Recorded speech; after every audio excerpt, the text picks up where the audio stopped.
Mis amigos, mis amigas de Con Punto y Coma, recibimos con gran placer desde la ciudad de Nueva York a Radamés Rodríguez, quien es el coordinador general de Alianza País en los Estados Unidos de Norteamérica. Bienvenido al programa, Radamés. ¿Qué hay de nuevo? Bueno, muchísimas gracias, Trifolio, por esta oportunidad que me brinda. Me siento en casa. Hay muchas cosas de nuevo para República Dominicana, para Estados Unidos, para el mundo. Estas elecciones de los Estados Unidos preocupan mucho a los dominicanos y a las dominicanas del exterior y deberían de preocupar también a los dominicanos de allá. Alguna gente entiende que Donald Trump perdió las elecciones. Yo no soy tan optimista. Hay muchas personas que no conocen a los Estados Unidos y creen que Estados Unidos es Nueva York, pero el pueblo profundo es un pueblo muy conservador, muy normado por esos valores extremistas que encarna Donald Trump y su grupo. Por eso es una batalla interesante la que está viviendo los Estados Unidos y de cara también a lo que puede venir para Latinoamérica y el mundo.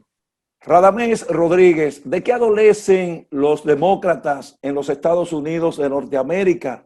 Que parece que se le hace muy difícil, ¿verdad?, sustituir a un gobernante de las condiciones de Donald Trump en los actuales momentos. Lo que ocurre es que Donald Trump y su grupo, y subrayo lo de grupo, son gente que se dedicaron a conocer el pueblo estadounidense y desarrollaron un discurso dirigido esencialmente a la mujer, a la gente que no tienen títulos universitarios, al hombre blanco, a los religiosos fundamentalistas, y eso le ha permitido tener un impacto extraordinario en la sociedad estadounidense. A Donald Trump Donald Trump es un remolino del ombligo para abajo, un remolino, un hombre misógino, un hombre que no respeta a la mujer, pero aún así en las elecciones pasadas la mayoría de las mujeres votaron por él. Ahora, junto con eso, yo creo que hay un elemento en el caso de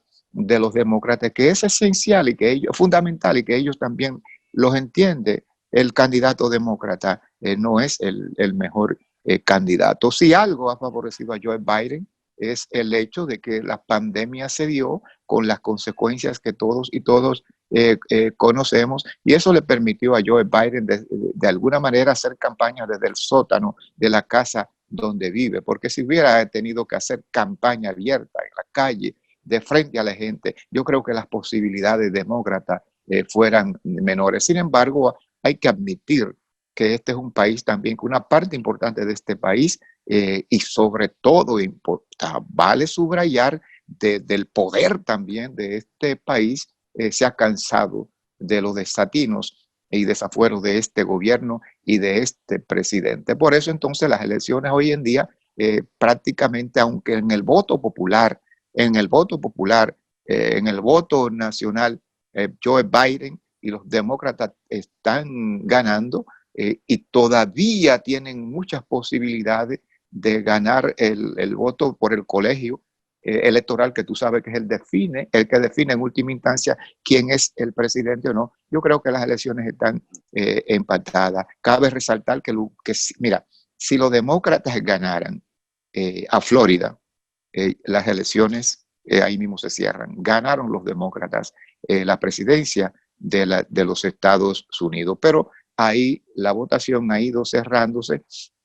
El voto cubano, que todavía sigue siendo un factor, lamentablemente, pero tiende hoy día, contrario a lo que pasó en las elecciones anteriores, con el caso de Barack Obama, a inclinarse hacia el partido republicano.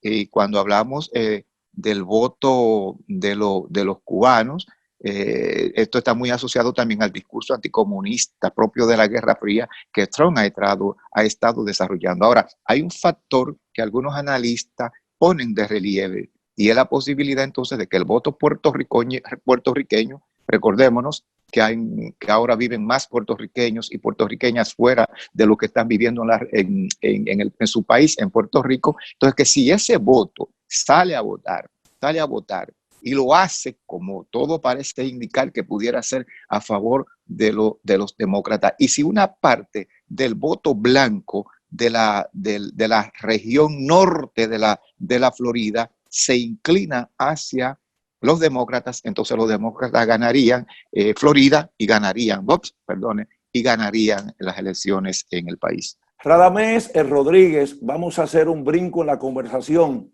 ¿Cómo está la diáspora dominicana, concretamente allá en la plaza neoyorquina? ¿Cuáles son sus expectativas en torno al gobierno que encabeza Luis Abinader en la República Dominicana? El cambio no ha llegado a Nueva York, el cambio no ha llegado a los Estados Unidos, el cambio no ha llegado a las comunidades dominicanas emigradas. Y si no hay un cambio de actitud por parte precisamente de los gobernantes, el cambio va a morir en un zafacón cualquiera de Washington Heights. Me explico.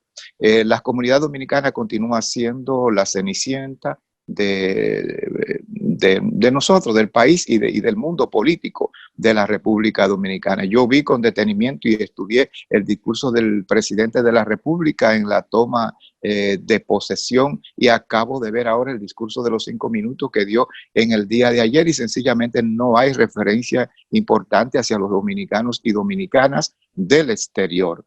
En el primer discurso, en el de la toma de posesión, Luis Abinader se limitó a tirar un piropo hacia los dominicanos y dominicanas, reconocer que es una comunidad fundamental, que es una comunidad que aporta muchísimo a la economía de nuestro país. Cabe indicar que en el medio de la pandemia, cuando se ha encaído el ingreso por divisa, las divisas en nuestro país, son los dominicanos, lo que lejos, las remesas dominicanas, lejos de disminuir, aún en el medio de la crisis económica y de salud que estamos viviendo, ha aumentado.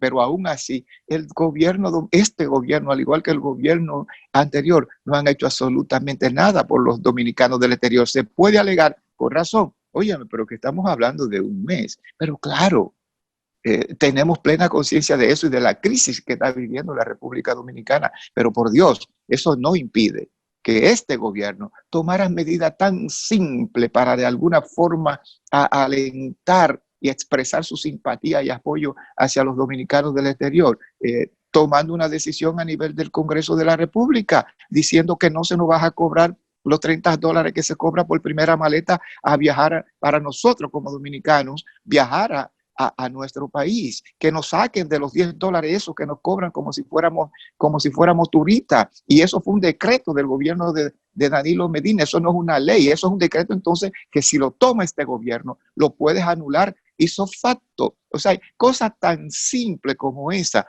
el gobierno no la ha adoptado. Y yo no le estoy pidiendo ni siquiera que bajen el costo por el momento de los pasajes aéreos, que deberían de bajarlo, porque eso también es un asalto. 44% de cada boleto aéreo que compramos son impuestos que el Congreso de la República Dominicana ha legislado para afectar el bolsillo de los dominicanos del exterior. Entonces son cosas simples como esa. Si lo hicieran, si tomaran este tipo de medidas y no siguieran solamente preocupándose por los compañeritos del partido que ganó, o sea, yo creo que el cambio pudiera expresarse en el caso de los dominicanos del exterior. Perdóname, Radamés, en República Dominicana se ha iniciado el proceso de conformación de la nueva Junta Central Electoral. En realidad, ¿cuál es tu parecer sobre esta escogencia? Y sobre todo quisiéramos saber cuál es el perfil que tú entiendes deben tener los nuevos integrantes de ese organismo. Yo pienso que este es un proceso interesante, es importante, y toda vez, y lo digo porque la República Dominicana necesita un cambio real en su estructura de poder.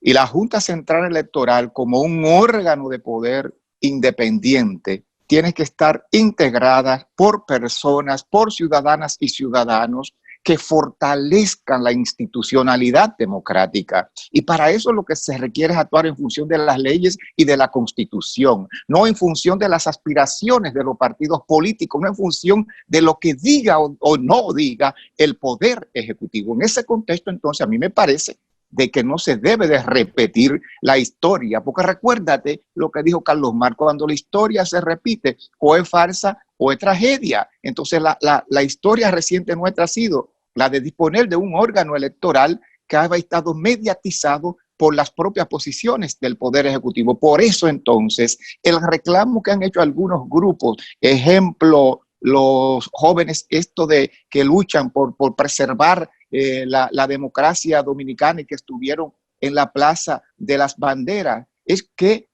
la gente que integra en la Junta Electoral, uno de los requisitos por ellos planteados es que por lo menos no hayan tenido militancia partidaria en los últimos 8 años. En conclusión, yo creo que en la República Dominicana hay gente dentro y fuera de los partidos seria, gente que pueden actuar en función de la ley, gente que pueden actuar para fortalecer la democracia. En ese contexto, yo creo que la aspiración nuestra y de la sociedad es de disponer de un órgano electoral que refuerce la institucionalidad democrática de la República Dominicana. Radamés Rodríguez, se ha creado un gran revuelo en la República Dominicana a propósito de la declaración de bienes que han realizado algunos funcionarios del presente gobierno y del gobierno anterior. ¿Cuál es realmente tu valoración en torno a este proceso? Bueno, eso lo reclama la ley, que estos funcionarios públicos tienen que hacer su declaración de bienes. La tradición ha sido de que nosotros tenemos una Cámara de Cuentas que no cuenta absolutamente para nada, salvo en ocasiones para chantajear a algunos funcionarios públicos con debilidades comprobadas en su proceder y en las declaraciones de bienes que hacen. Es importante de que se produzca la declaración de bienes, pero también es importante que la Cámara de Cuentas verifique si eso es cierto o no es cierto, por una razón, Trifoldo. Y esto vale para los que entraron como para los que salen. Muchas veces hay funcionarios públicos que hacen una declaración de bienes pensando no en lo que tienen, sino con lo que van a salir. Es decir, que eso también es un mecanismo fraudulento, es un mecanismo de corrupción que tiene y es penalizado por las propias leyes de la República Dominicana. Entonces, en ese sentido, me llama obviamente la atención la gran riqueza que han acumulado muchos de los funcionarios públicos de hoy. Y eso sugiere lo que es una tesis que yo con frecuencia comento, y es de que la política ha sido privatizada en la República Dominicana. Lo otro que me llamó poderosamente la atención es, caramba, el carácter austero del expresidente Danilo Medina, quien después de haber pasado por tantos años por las más importantes funciones del poder, hoy sale con unos 22 milloncitos de pesos dominicanos. Eso puede presentarnos ante un funcionario realmente honesto o ante un funcionario que dispone de muchas grandes alcancías que pueden ayudarle materialmente a tener una vida muy holgada en todo lo que le quede de vida.